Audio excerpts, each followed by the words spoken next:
My friends tell me that I might just watch too much anime. Can't say I've ever really felt that, given how long my planning list still is, but I guess they might have a point. There's enough good anime coming out at any moment in time that you can just watch the 2 or 3 biggest shows of a season and be happy as a clam, but as an addict, I need my fix from something a little stronger. Whether you're digging through seasonals or classics, there's certainly more than enough out there to keep anyone, even myself, thoroughly satisfied, and I like to do what I can to bring some of what I find to the surface. The best drills always spit out refuse in all directions, so to really replicate that spontaneity, I've once again tapped into the random anime generator to sling me out 3 shows, which will give 3 episodes to show me what they've got, and if they don't impress me, I can discard them right back into the debris pile where they belong. I've got no preference for genre or age, so we're bound to dig up some wild stuff in this little mining operation we've got going. Maybe one of these days, I'll even manage to find a new metaphor.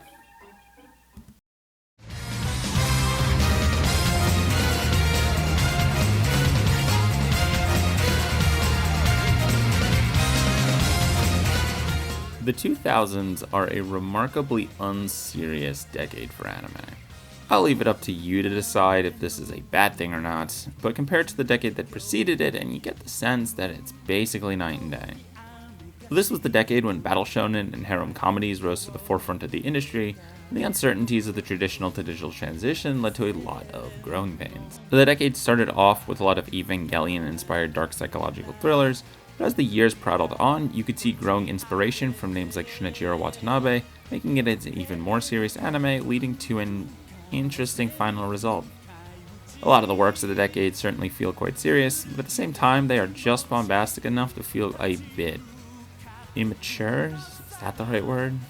Now, whether they played into it or not is ultimately up for them to decide. Released in 2006, Coyote Ragtime Show is an anime original sci-fi series produced by Ufotable and directed by Kara no Kyokai Chapter 2 director Takiya Nonaka. Taking cues from the space westerns of the late 90s, the show follows a spacefaring outlaw known only by the name Mr. After getting thrown into the clink for a minor crime, Mr. breaks out from prison 10 days prior to his release, much to the dismay of the authorities. With his old comrades Bishop and Katana by his side, Mr. embarks on a journey to bring a young Franken Duschle to find her dead father's treasure after the girl is left in Mr.'s care. It's your typical high-flying, zany, mid-2000s action series. What could you ask for? Coyote Ragtime Show is the kind of mid-2000s forgotten to the sands of time show that is my whole reason for making this series. It got under a 7 on Mal and a popularity rank in the 5000s, and you know what? It's not terrible. The series gets off to a pretty good start with a strong first episode that introduces the viewer to the principal cast in action with a suspenseful prison break and keeps the gas going from there. Its setting feels very 2000 with its grounded, eclectic, vaguely western setting, but still apes enough cues from shows like Bebop and Trigun as to not take itself too seriously. The action is pretty tight, held up further by a solid score to keep the blood pumping. Everything is balls to the wall, and I love it. The weakest part of the show, unfortunately, was easily its cast. While not entirely deal-breaking, they definitely toe the line a lot more than other contemporary works like Michiko and Hachi and La Cazador de la Bruja. The cast runs into similar issues that Black Cat did, where it's just kinda too large for its own good. The main pairing of Mr. and Franca do fail to feel as memorable and organic as the cast of those other shows. It doesn't have much in the way of larger themes, but crop dusts enough ideas that I can definitely see it as one of those watch when you're 14, think it's the shit, and realize how wrong you were years later kinda shows. It might be a red flag given that I'm not 14 and haven't been for a while, but if it scratches that part of my brain just enough for 12 episodes, it might just have enough in it to go the distance. If it gives me more of the sassy federal investigator, you won't see me complaining.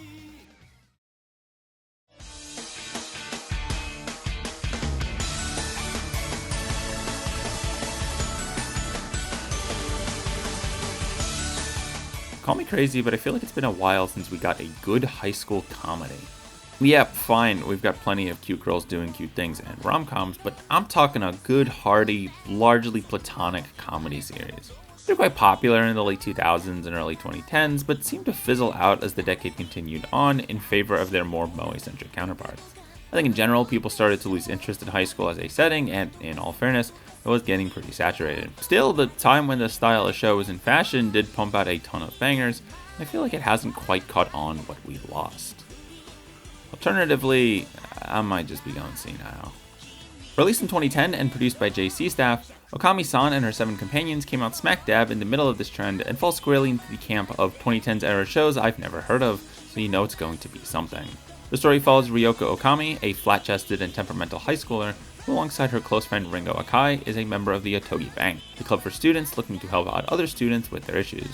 I don't know if this kind of club is actually a thing in Japan or just a convenient excuse to have wacky hijinks ensue, but it did get a lot of play in the early 2010s, as a year later in 2011 we'd get Sket Dance, and 2 years after that Origairu would air with a similar concept. Obviously skipping over a few series for brevity, but you get the idea. Maybe I'm just nostalgic for this era of anime, but Okami-san is kind of a banger. It is nice to have a slice of life that feels more neutral and not drowning in romance or moe once in a while. The comedy can be a little violent, but generally maintains a certain bite to it that keeps things feeling sharp, and not too absurd as to jump the shark.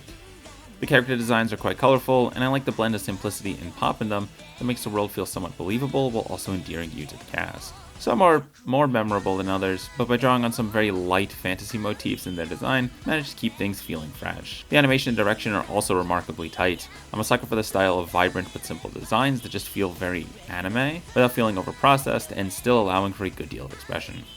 The animation is remarkably fluid, both in terms of character animation and fight animation, helping both the comedic and dramatic moments stick. The show is also more than able to frame and pace out every scene to make the jokes land with maximum impact, further adding to the show's many accomplishments. There's a lot to like here, and with a concept that is quite flexible, it certainly seems like it might just have the juice to go the distance. In terms of drawbacks, it's a high school comedy. There are plenty of other shows like it, and while I do like the cast, it isn't exactly setting the world on fire either in that regard. The cast works better as a unit than as individual characters, and the main lead's personality can be a bit overly aggressive at times. The whole cast is kind of a mishmash of tropes, and that works well for its more comedic moments, so long as it keeps its pacing brisk. But if it ever leads into its more romantic aspects that it kinda does allude to, this could certainly get messy rather quickly. Definitely feels like something with potential, but ultimately comes down to just how much it wants to stay a comedy, and not have higher ambitions like any other similar series.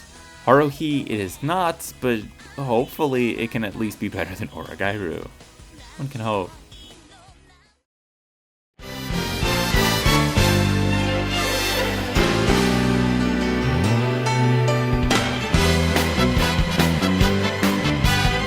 Alright, story time. Our story takes us back to the early 1990s. After having his idea for a game inspired by Japanese stage shows shot down over and over from publishers, game developer Oji Hiroi is finally approached by then Sega Vice President Shinichiro Iwamajiri to develop a new game franchise for the company's Saturn console. Hiroi agrees, and after 3 years of delays and revisions, the very first Sakura Wars game hit store shelves on September 27, 1996. Despite apprehension from many at both Sega and Hiroi's company, Red Company, the game was a massive financial success, selling out in many places overnight, and prompting the development of a sequel titled Sakura Wars 2: Thou Shalt Not Die, which would release 2 years later in 1998. The series would become an icon of Sega's console lineup, and one of the earlier games to incorporate anime-style designs and cutscenes into its body of work. The game itself takes inspiration from various genres, including tactical RPGs, dating sims, and visual novels, creating a unique gameplay loop that resonated with audiences. The story takes place in an alternative universe version of 1923 Taisho-era Japan. Humanity is under attack by a group of demonic entities known as the Black Sanctum Council, and is up to an ace military unit known as the Imperial Combat Review to fight off these forces of evil with mechs and magic. Our story follows recent recruit to the division, Sakura Shinjuji, as she trains to fight off the demonic entities, as well as acclimate to the life of a stage performer to take part in the stage plays the troupe partakes in as cover throughout the day. As mentioned earlier, the games were a massive success, so it wasn't too surprising when the franchise made its anime debut in 1997 with the 4-episode Sakura Wars OVA. The OVA itself was enough of a success to get a sequel in 1999, and less than a year later, a full 25-episode TV series in 2000. This was the late 90s after all, and with the OVA market facing its slow and painful death, it was pretty much reduced to being a sounding board for full television adaptations if they were successful enough. The TV adaptation would be a separate continuity from the OVA, another common feature of these late 90s and early 2000s OVA to anime adaptations, and animated by Studio Madhouse. The show would be directed by the late Ryutaro Nakamura, who was fresh off directing the legendary serial Experiments Lain, and would later go on to direct 2003's Kino's Journey adaptation. The story would work to adapt the first game for a new audience, and looked like it had a good deal of the production chops to do it. So, how well did that work out? Sakura Wars TV is a bit of an oddity to try to pin down. It released at a time when you were really starting to see the rise of shows driven largely off the appeal of their female casts, was bubbling up in the harem scene with works like Saber Marrying J and Tenchi Muyo. In that regard, a lot of its elements, like the large female cast with colorful designs, were a bit ahead of its time, as this style of show would become far more prominent in the decades to come.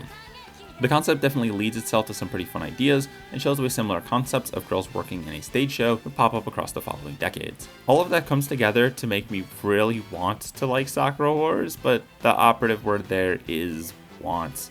To its credit, Sakura Wars does have a fairly competent story and a decent cast that shine through even here. However, it is really not helped by coming out at one of the worst times for a television anime. The animation and boarding are trying their best when they can, but the show still comes off as middling even for a turn-of-the-decade production. The mix of mechs and cute girls is certainly a workable formula, but in the early 2000s, at a time when everything was trying to be more serious than it was, the show just doesn't lean into that aspect enough to click on a substantial level. The result is a work that I don't necessarily hate, but I also can't think of too many reasons to see to completion, besides wanting to get a bit more info on this interesting corner of anime and gaming history. The series does feel like something that could work with a nice coat of modern paint, but given how awful the 2020 adaptation looks, maybe we've even missed that boat. So, dinghy or bus, I guess.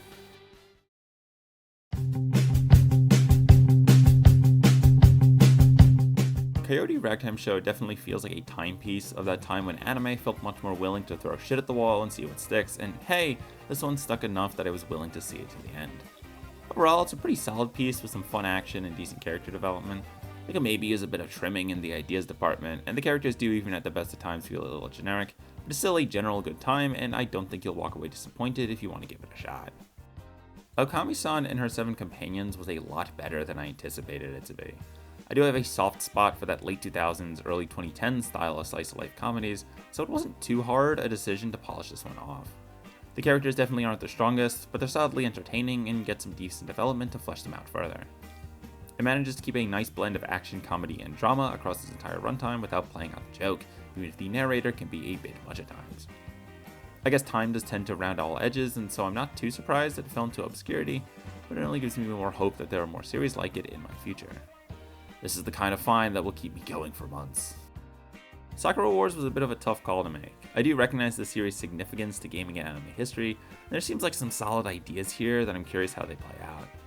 I might return to the series in the future to give it a full run over, however, I think for now I do have to drop it. It's definitely got something to like here, and I've heard it gets better, but it just feels like it came out a bit too early for its own good. It doesn't quite commit to the absurdity of its premise enough, leaving these things feeling very bland even in comparison to its contemporaries. It's not bad, just not what I'm in the mood to force myself through right now.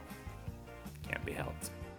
With that, yet another episode comes to a close. I hope you enjoyed and that I was able to help you narrow down your planning list. This one was a lot of fun to work on, given that I don't always get to talk about series this old. When I do, it's kind of a crapshoot if they're good or not. I guess that's everything that I cover here, though, so nothing out of the ordinary. If you liked what you saw and you want to see more, then like, subscribe, leave a comment, and click over to the playlist in the description to catch up on other episodes you might have missed. If you want more from me, you can also follow me on the following sites for when I get back to posting there, hopefully soon. Until next time, though, remember to stay salty.